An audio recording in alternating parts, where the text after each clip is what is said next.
Hi అండి, అందరికీ welcome to our channel. ఇవాళ మీకు ఇంట్లో ఉండే దినుసులతో ఎలా మొలకెత్తించుకోవాలో చూపిస్తున్నాను. ఫస్ట్ అయితే తేమ చేసుకున్న కాటన్ క్లాత్ లో మా ఇంట్లో దినుసులు వచ్చి అలసందలు, శనగలు, బఠానీలు, పెసులు ఉంటే అవన్నీ వేసేసాము. బాగా వాష్ చేసి బట్టలో కట్టేసాం టైట్ గా.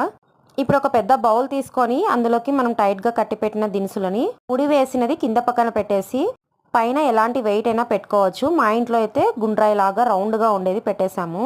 దానిపైన ఒక పెద్ద మూత పెట్టేసి సైడ్కి ఎక్కడైనా పెట్టేయాలి. వేడిగా ఉన్న చోట పెడితే త్వరగా మొలకెత్తుతాయి. నెక్స్ట్ డే ఆఫ్టర్నూన్ ఓపెన్ చేసి క్లాత్లో నుంచి బయటకు వచ్చేసాయి మొలకెత్తి. మీరే అబ్జర్వ్ చేస్తే తెలుస్తుంది ఎలా మొలకెత్తాయో. ఇలా మొలకెత్తిన దినుసులతో కర్రీ చేసుకుంటే చాలా టేస్టీగా ఉంటుంది. అలానే హెల్త్కి కూడా చాలా మంచిది. నా ఛానల్లో ఇలాంటి దినుసులతో కూడా కర్రీ చేశాను, వెంటనే వెళ్ళి చూసేయండి. అలానే 2000 సబ్స్క్రైబర్స్ అయితే అవుతున్నారు. మీ అందరూ ఇలానే సపోర్ట్ చేయాలని కోరుకుంటున్నాను. Thank you for watching. Bye.